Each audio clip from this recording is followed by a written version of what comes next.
কিরে শিয়াল বেটা, কি মনে করে আমার কাছে এসেছিস বল।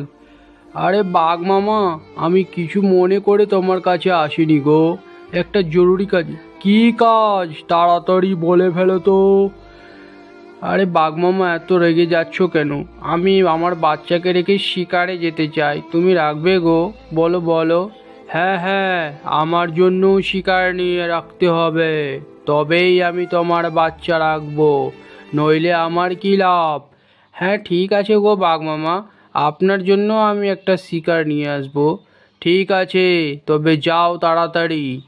তখন এই বলে শিয়াল চলে যায় শিকারে। শিকারে যাওয়ার সময় বাঘ মনে মনে ভাবতে থাকে, আরে একটি বাচ্চাকে তাড়াতাড়ি খেয়ে ফেলি, আর একটি বাচ্চাকে শিয়ালটিকে ঘুরিয়ে দেব। দুটি খেয়ে ফেললে শিয়াল বেটা বুঝে যাবে। তখন বাঘ একটি বাচ্চাকে খেয়ে ফেলে। তারপর বাঘ খাওয়ার পর শিয়ালটি আবার আসে। বাঘ মামা বাঘ মামা, আমার আরেকটি বাচ্চা কই গো, দেখতে পাচ্ছি না। আরে কি বলছিস তুই? তোর একটি বাচ্চা তোর পিছন পিছন গিয়েছিল। আমি ভাবছিলাম তোমার সাথে বোধহয় শিকারে গেছে। তুই নিয়ে যাসনি কি তখন? কেন মিথ্যে বলেছিস? তখন তুই নিয়ে গেলি। আরে শিয়াল বাঘ মামা, আমি আবার কখন নিয়ে গেলাম? আমি একটা বাচ্চা নিয়ে। আরে তুই নিয়ে যাসনি মানে? কেন মিথ্যা বলছিস তুই?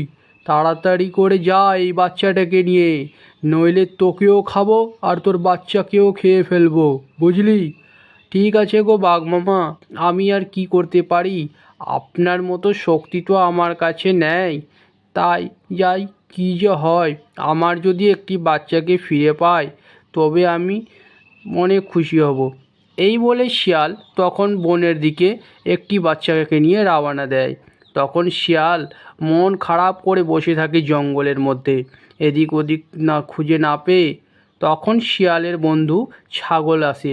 আরে শিয়াল পণ্ডিত, কি হয়েছে? এত মন খারাপ করে বসে আছিস কেন? কি হয়েছে তোমার? আরে ছাগল ভাইয়া, আর বলো না, আমার দুটি বাচ্চাকে আমি বাঘের কাছে রাখতে দিয়েছিলাম, আর আমি গিয়েছিলাম শিকারে, কিন্তু বাঘ আমাকে একটি বাচ্চা ফেরত দিল আর একটি বাচ্চা ফেরত দেয়নি। এবার কি করব বলো তো? আরে আমি তো বাঘকে দুটো বাচ্চা দেখেছিলাম, কিন্তু একটি বাচ্চাকে তো সে আমার সামনেই খেয়ে ফেলেছে। সেটা কি তোমার বাচ্চা ছিল? ওটা তো আমার সামনে খেয়েছে। তাহলে এবার কি করা যাবে? একটা উপায় বের করো ছাগল ভাইয়া, তাড়াতাড়ি। ঠিক আছে, তুই একটি কাজ কি করতে পারবি?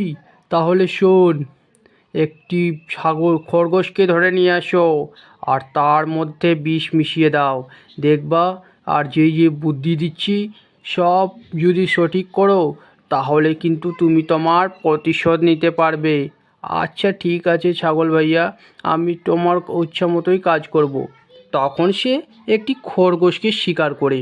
খরগোশ শিকার করার পর সেই খরগোশকে নিয়ে চলে যায় বাঘের গুহায়, এবং যেতে যেতে ভাবতে থাকে, আরে বাঘ মামা, আপনার জন্য না আমি একটি খরগোশ নিয়ে আসছি।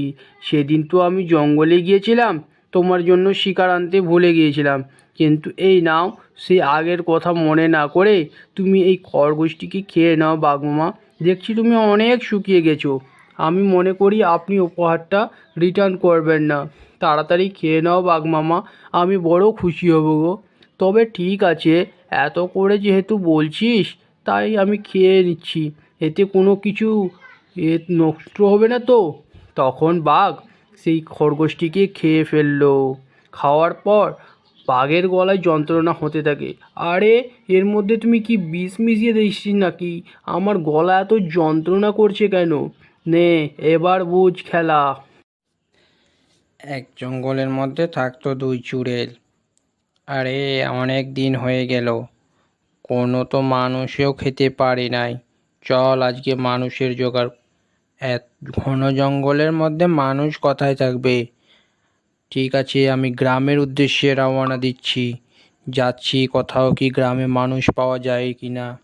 তখন সে ভাবতে ভাবতে গ্রামের উদ্দেশ্যে রওনা দেয়। গ্রামে যেতে যেতে সে ভাবতে থাকে, যদি কোনো মানুষ না পাওয়া যায় তাহলে তো আমরা এমনি ভূতের মধ্যে শুকিয়ে মারা যাব। তাই সে চিন্তা ভাবনা করতে করতে চলে যায় এক গ্রামের দিকে। গ্রামে যাওয়ার আগেই বনের মধ্যে দেখতে পায়, আরে এত সুন্দর মানুষ এখানে ঘুমায় আছে, মেঘ না চাইতেই বৃষ্টি। যাক, এই মানুষটাকে খেতে হবে। কিন্তু ব্যাপার হলো, এই মানুষটাকে তো আমি একা নিয়ে যেতে পারবো না। যাই, অন্য চুড়েলটাকেও খবরটা দিয়ে আসি। তখন সে অন্য চুড়েল কাছে খবর দিতে যায়। খবর দিতে গিয়ে সে চুড়েলকে বলে, এই যে শোনো এদিকে, আমি মানুষের খোঁজ পেয়েছি, কিন্তু ব্যাপার হলো আমি তো একা নিয়ে আসতে পারবো না, তাই তোমার কাছে এসেছি। চলো আমরা দুজন মিলে গিয়ে ওই মানুষটাকে নিয়ে এসে খাবো। তারপর না হয় মজা দেখবে, মানুষ খেয়ে কিন্তু আমাদের অনেক দিন চলে যাবে। এই বলে তারা দুজন চললো আবার সে মানুষের কাছে। মানুষের কাছে যেতে যেতে তারাও ভাবতে থাকে, মানুষ যদি আবার চলে যায় তাহলে আমাদের সব শেষ হয়ে যাবে। এই ভাবতে ভাবতে তারা শুধু চলে গেল। এই তো তুমি সত্যি সত্যি তো বলছিলে গো, এইখানে তো সত্যি মানুষ আছে। ঠিক আছে, এই মানুষটাকেই আমরা খাবো। তারপর তারা দুজন কথোপকথনের মাধ্যমে সমঝোতা হয়ে যায়। তারপর তারা সেই মানুষটাকে তুলে নিয়ে যায় জঙ্গলের দিকে। সেই ঘন জঙ্গলের দিকে নিয়ে যেতে যেতে তারা ভাবতে থাকে, মানুষটি যাতে কোনো মতো উঠে না যায়, মানুষ উঠে গেলেই কিন্তু বিপদ। তখন তারা দুজন ঘন জঙ্গলের মধ্যে নিয়ে আসে এবং বলতে থাকে, কি করে একে খাবো? শব্দকে প্রথমে কি রেসিপি করে খাবো, না ডাইরেক্ট কেটে কেটে খেয়ে নিব? এই কথা ভাবতে ভাবতে তখন গল্প